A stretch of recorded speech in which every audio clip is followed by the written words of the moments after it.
दोस्तों आपको मैंने पहले ही बताया था कि प्रतिलोम त्रिकोणमिति फलन पूरी तरह से ख़त्म हो चुका है। आज आपका जो फर्स्ट वीडियो है ये आपका है मैट्रिक्स का। और मैट्रिक्स हिंदी और इंग्लिश दोनों शब्द का यूज इसलिए कर रहे हैं क्योंकि कुछ बच्चों ने ये हमसे कहा था कि सर इंग्लिश मीडियम का भी आप कुछ शब्दों का यूज कीजिए, उन लोग को हिंदी नहीं समझ में आ रही है। तो आज मैट्रिक्स या आव्यूह का पहला चैप्टर है, तो पहले हम ये समझेंगे कि आव्यूह होता क्या है। इसके बाद पहला चैप्टर का वीडियो आएगा। तो आज का जो वीडियो है ये सिर्फ ये बताएगा आपको कि आव्यूह है क्या। इसके बाद जो दूसरा वीडियो आएगा उसमें आपका एनसीईआरटी का पहला चैप्टर जो होगा उससे हम लोग सॉल्व करेंगे। तो आव्यूह के बारे में जानते हैं, इसका क्या क्या कितने प्रकार का है, कैसे है, कौन कौन से क्वेश्चन यहाँ पे उठते हैं, वो सारे क्वेश्चनों को आज हम समझेंगे। और इसका जो सल्यूशन होगा पहले चैप्टर का वो आपको मिलेगा इसके नेक्स्ट वीडियो में। और बात रही, कुछ बच्चों ने ये हमसे कहा था कि हाई स्कूल की क्लास चलाई जाए, तो हाई स्कूल की क्लास कल उसका पहला वीडियो हाई स्कूल में पहले लेसन का नंबर सिस्टम का शुरू हो जाएगा। तो ज़्यादा टाइम ना लेते हुए पढ़ते हैं अपने चैप्टर आव्यूह पे। तो एक बात और है, क्या नाम है दोस्तों, ज़्यादा से ज़्यादा वीडियो को शेयर करो। जितना ज़्यादा से ज़्यादा लोग यहाँ पे जुड़ेंगे उतना ज़्यादा हमको मोटिवेशन मिलेगा और हम और अच्छे से वीडियो बनाने का प्रयास करेंगे। और हमने ये भी कहा था कि कंपटीशन की भी क्लास चलाई जाएगी और बहुत जल्द 1-2 दिन के अंदर कंपटीशन की भी क्लास चलाई जाएगी। पूरा बेसिक मैथ से शुरू होगा और हाई लेवल तक मैथ बताया जाएगा। तो बढ़ते हैं पहले क्वेश्चन में। पहला क्वेश्चन नहीं है, आव्यूह को आज हम डीपली में पढ़ेंगे। आव्यूह है क्या, तो पहले जानते हैं आव्यूह क्या है। तो आव्यूह या मैट्रिक्स, आव्यूह के होता क्या है, संख्याओं का वास्तविक तथा काल्पनिक अथवा फलनों की आयताकार सारणी को आव्यूह कहते हैं। जैसे कि आव्यूह में 3 चीज़ आपको पता होना चाहिए और ये तीनों चीज़ों से क्वेश्चन उठता है। कैसे क्वेश्चन उठता है ये, पहला क्वेश्चन ये पूछेगा, कोई दे देगा आपको पंक्ति आयताकार सारणी के रूप में, इसमें पूछेगा कि कितने अवयव हैं। तो अवयव कितने हैं, अवयव का मतलब ये गिन लो आप, 1 2 यहाँ पे 3 यहाँ पे 4। तो इस पंक्ति में इस आयताकार सारणी में 4 अवयव हैं, पहला आंसर ये। दूसरा पूछेगा रो कितने हैं। तो देखो जो ये पंक्ति की तरह ये लाइन ये आपका रो होता है, और जो ये सीधा खंभे की तरीके खड़ा है इसे कॉलम बोलते हैं और हिंदी में बोलते हैं स्तंभ। तो पहली चीज़ ये आपको पता होना चाहिए कि रो क्या होता है, कॉलम क्या होता है। तो रो होता है ये जो एकदम ये इस तरह से दिख रहा है, ये वाला रो है, ये रो है। और कॉलम होता है एकदम सीधी तरीके से जो होता है, ये होता है कॉलम। तो यहाँ पे एक क्वेश्चन फार्मूला समझ लो बनेगा कि कोटि क्या है। तो कोटि का जो फार्मूला होता है वो होता है पंक्ति गुणे में स्तंभ। कोटि का जो फार्मूला होता है वो होता है रो इंटू कॉलम। ये आपको पता होना चाहिए। पहला जो चैप्टर पढ़ोगे, पहले ही चैप्टर में पहला ही क्वेश्चन इसी से रिलेटेड है। आपका अवयव पूछेगा, अवयव क्या होता है। तो रो और कॉलम को जो गुणा करने पर वैल्यू आती है वो आपकी होती है कोटि, अवयव अवयव कितने हैं इस क्वेश्चन में, तो 1 2 3 4 क्वेश्चन है। आपका रो क्या है, तो रो में आपका ये रो है। कॉलम पूछेगा तो ये आपका ये कॉलम है। तो ये आपका एग्जाम्पल हो गया। तो अब देखते हैं टाइप ऑफ मैट्रिक्स, आव्यूह के प्रकार। तो आव्यूह के प्रकार में देखेंगे, पहला नंबर जो है आपका है पंक्ति आव्यूह, इंग्लिश में इसे बोलते हैं रॉ मैट्रिक्स।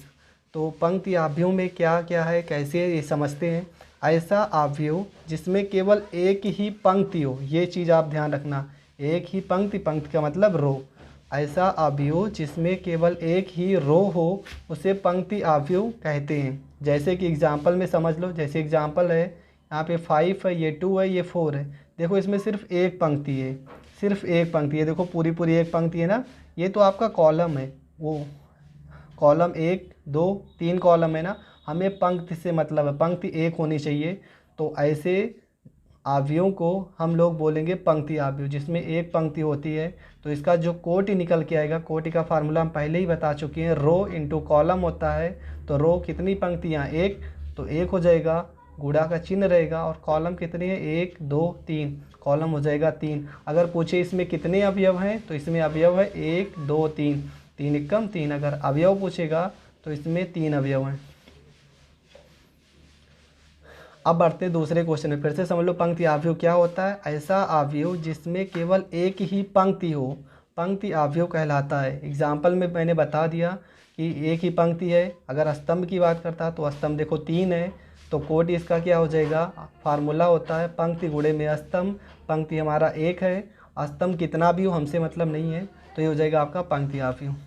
दूसरा क्वेश्चन जो है वो आपका है, दूसरी हेडिंग जो है वो आपका है स्तंभ आव्यूह। स्तंभ आव्यूह किसे कहते हैं, तो स्तंभ आव्यूह को समझने के लिए इसका पहली परिभाषा देखते हैं, इसका डेफिनेशन क्या है। तो स्तंभ आव्यूह या तो कॉलम मैट्रिक्स, ऐसा आव्यूह जिसमें केवल एक ही स्तंभ हो, ऐसा आव्यूह जिसमें केवल एक ही स्तंभ हो, मतलब एक ही कॉलम हो, एक ही कॉलम हो, स्तंभ आव्यूह कहलाता है। एग्जाम्पल समझ लो, एग्जाम्पल आपका है 4, यहाँ पे 5, यहाँ पे 7। देखो एक ही स्तंभ है ना, पूरा का पूरा एक ही स्तंभ है। कॉलम कितने हैं इसमें, अगर वो रो पूछा जाए तो 1 रो, 2 रो, 3 रो, 3 रो है, और कॉलम हमारा कितना 1। अगर इसका फार्मूला देखा जाए, इसकी कोटि देखा जाए तो क्या होता है फार्मूला, रो इंटू कॉलम। रो कितनी है 1 2 3, देखो 1 रो, 2 रो, 3 रो, यहाँ पे 3 हो जाएगा। कॉलम कितना 1, तो गुणे में कॉलम में 1। अगर इसका अवयव पूछा जाए तो 1 2 3, 3 एकम 3, ये आपका अवयव आ जाएगा। बढ़ते हैं तीसरी हेडिंग पे। तीसरी हेडिंग है आपका शून्य, शून्य या रिक्त आव्यूह। तीसरी हेडिंग आपकी जो है वो शून्य या रिक्त आव्यूह है। इंग्लिश में इसको बोलेंगे जीरो और नल अथवा वाइड मैट्रिक्स। जीरो अथवा नल अथवा वाइड मैट्रिक्स, इसे इंग्लिश में बोलेंगे। इसमें क्या होता है ये देखो, पंक्ति मतलब कि रो इंटू कॉलम, पंक्ति गुणे स्तंभ क्रम का ऐसा अवयव जिसमें प्रत्येक अवयव शून्य हो, उसे शून्य या रिक्त अवयव कहते हैं। क्या होना चाहिए आपके पास, रो होना चाहिए और कॉलम, दोनों का मल्टीपल होना चाहिए, और ऐसा क्रम होना चाहिए उसका कि जिसका प्रत्येक अवयव, मतलब उसको पूरा सॉल्व करने पर उसका प्रत्येक अवयव क्या हो, मतलब उसका प्रत्येक अवयव शून्य हो, उसे शून्य या रिक्त अवयव कहते हैं। मतलब कोई भी अगर हमारा आयताकार सारणी हो, मान लो आयताकार सारणी दी है ना, इसका प्रत्येक अवयव ये जो एक है ना, ये एक अवयव, ये 2, ये 3, ये 4, ये 5, ये 6, ये सारे अवयव हैं, ये सारे के सारे अवयव जीरो हों, तो ऐसे क्रम को रिक्त अवयव या शून्य अवयव कहा जाता है। अगर इसका मान लो कोटि देखा जाए तो देखो रो कितनी है 2 है, कॉलम कितनी, रो 2 है और कॉलम 1 2 3 है। फार्मूला कोटि का क्या होता है, रो इंटू कॉलम। बढ़ते हैं चौथी हेडिंग में।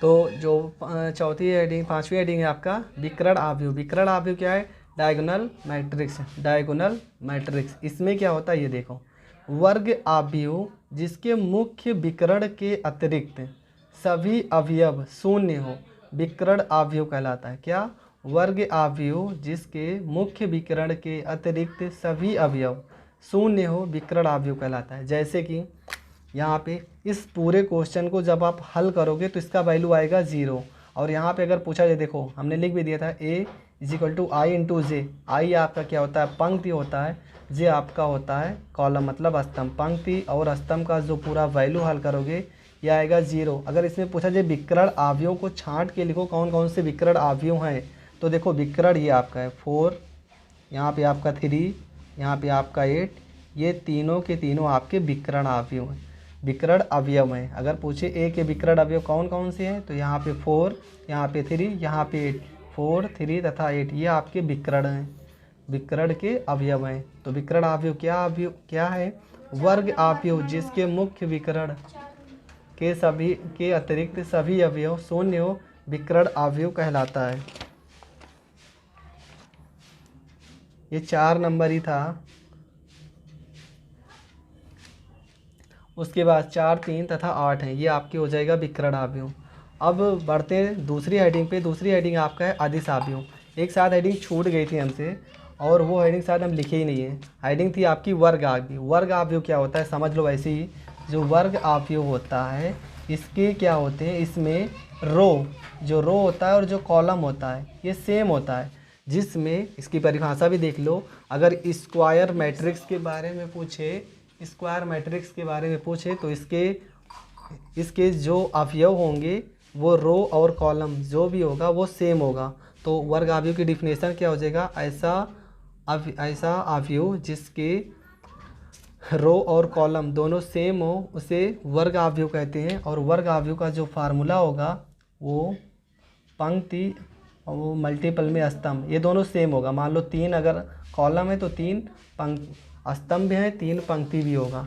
तो ये वाली हेडिंग शायद छूट गई थी, ये 5वीं हेडिंग है। चौथी हेडिंग शायद ये वर्ग आव्यूह थी, छूट गई थी, लिखी नहीं थी, ध्यान नहीं था। और फिर 5वीं हेडिंग आपका विकर्ण आव्यूह है। सॉरी इसके लिए। क्वेश्चन फिर आते हैं हेडिंग नंबर 6 पे। हेडिंग नंबर 6 जो आपका ये है अदिश आव्यूह। अदिश आव्यूह में क्या है? Scalar matrix. स्केलर मैट्रिक्स में हमें क्या समझना है, ये देखो।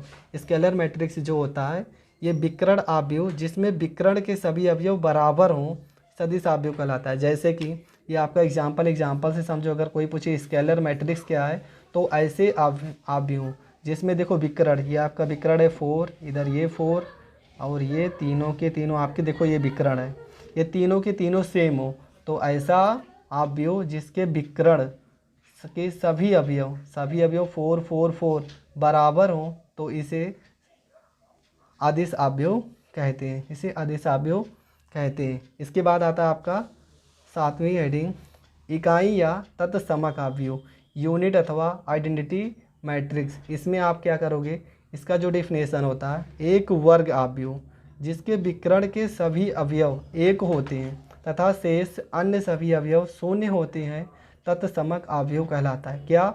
एक वर्ग आव्यूह। पहली बात तो ये है कि जो हमारा आयताकार सारणिक है ये वर्ग के रूप में होनी चाहिए, और जिसके विकर्ण का मतलब आपको पता है, ये आपके विकर्ण है ये दो। और यहाँ पे अगर विकर्ण बात की जाए, देखो ये आपके विकर्ण, ये 1 1 1, ये क्या हो, विकर्ण के सभी अवयव 1 हो। 1 की बात कर रहा है, ये नहीं कि सेम 4 4 हो, 1 की बात कर रहा है, 1 हो तथा शेष अन्य सभी अवयव, और जो बचे हुए जितने भी देखो 0 हो, जितने बचे हुए अवयव हैं सब 0 हो, तत्समक आव्यूह या यूनिट अथवा आइडेंटिटी मैट्रिक्स कहलाता है। इसके बाद आता है आपका परिवर्त आव्यूह। परिवर्त आव्यूह क्या होता है? Transpose matrix. इसमें क्या होगा, इसकी डिफिनेशन, इसके क्वेश्चन भी बहुत ज़्यादा पूछे जाते हैं, ये वेरी मोस्ट है आपके लिए। परिवर्त आव्यूह ट्रांसपोज मैट्रिक्स, इसकी परिभाषा क्या होगी? यदि किसी आव्यूह ए की पंक्तियों और स्तंभों को परस्पर बदल दिया जाए। क्या है, ध्यान से समझ लो, परिभाषा से आप क्वेश्चन को सॉल्व करोगे। यदि किसी आव्यूह ए की पंक्तियों और स्तंभों, ये दोनों चीज़ आपको ध्यान में रखना है, पंक्तियों और स्तंभों को परस्पर बदल दिया जाए, परस्पर आपस में बदल दिया जाए। आप ये आपस कर लो, आपस में बदल दिया जाए, तो इस प्रकार प्राप्त नए आव्यूह को आव्यूह ए का परिवर्त आव्यूह कहते हैं। डिफिनेशन से ही सारे क्वेश्चन समझ में आ जाएंगे अभी कैसे करना है। तो इसे या तो ए डैश से अथवा ए की पावर ए टी से निरूपित करते हैं। चाहे ए डैश लिखो, चाहे ए पे टी लिखो, दोनों में से कोई भी लिख सकते हो। परिवर्त आव्यूह को ये निरूपित करने के लिए ये आपको लिखना पड़ेगा। तो इसके एग्जाम्पल को समझते हैं। तो परिवर्त आव्यूह के जो एग्जाम्पल है, मान लो ये आपका ए दिया है, ए का ऐसे क्वेश्चन रहेगा, ए बराबर आपका दिया है 5, यहाँ पे 3, यहाँ पे -6, यहाँ पे 2 है, -4, यहाँ पे प्लस में 1 है, यहाँ पे 8 है, यहाँ पे 7 है, यहाँ पे 5। डायरेक्ट आपको पूछेगा इसका परिवर्त आव्यूह ज्ञात कीजिए।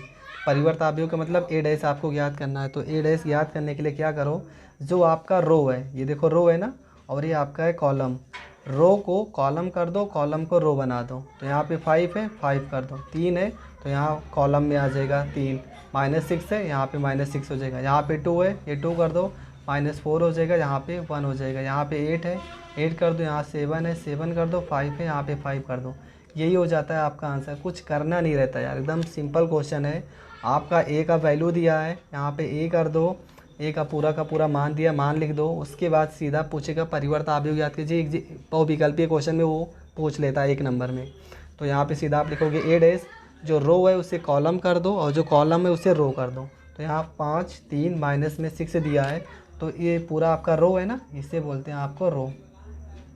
और ये जो सीधा सीधा रहता है इसे बोलते हैं कॉलम।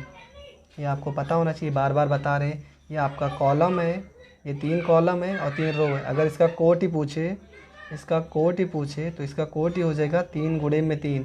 कोटि का फार्मूला क्या होता है, रो इंटू कॉलम, मतलब पंक्ति गुणे में स्तंभ, ये होता है इसका फार्मूला होता है। अगर अवयव पूछेगा कितने अवयव हैं इसमें, तो इसमें अवयव हैं आपके 3 त्रिक का 9 अवयव हैं।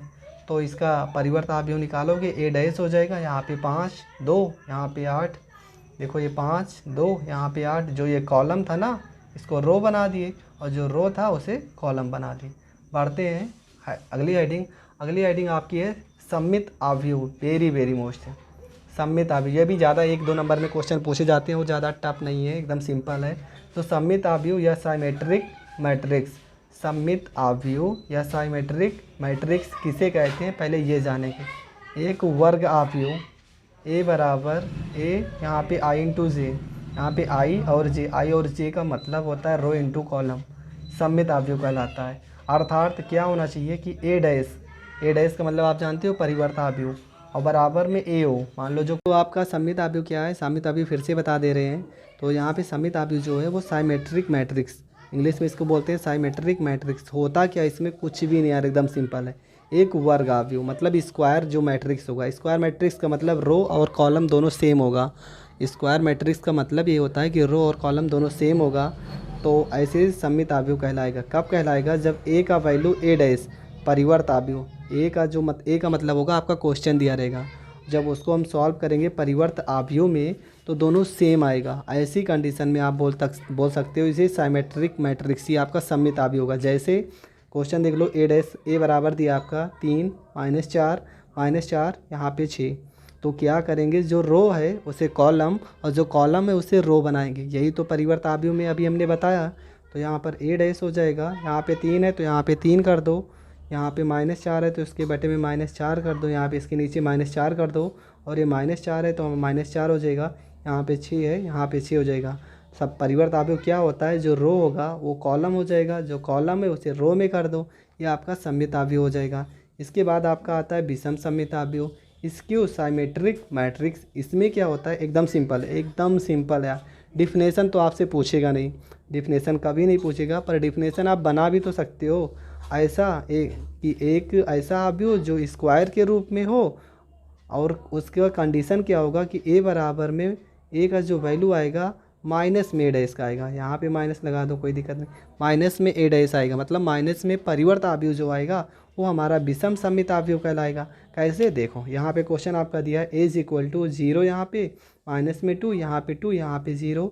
जब इसका परिवर्त अवयव ए डैश निकालेंगे तो यहाँ पे 0 हो जाएगा, ये -2 यहाँ पे आ जाएगा, ये 2 हो जाएगा, और ये 0 हो जाएगा।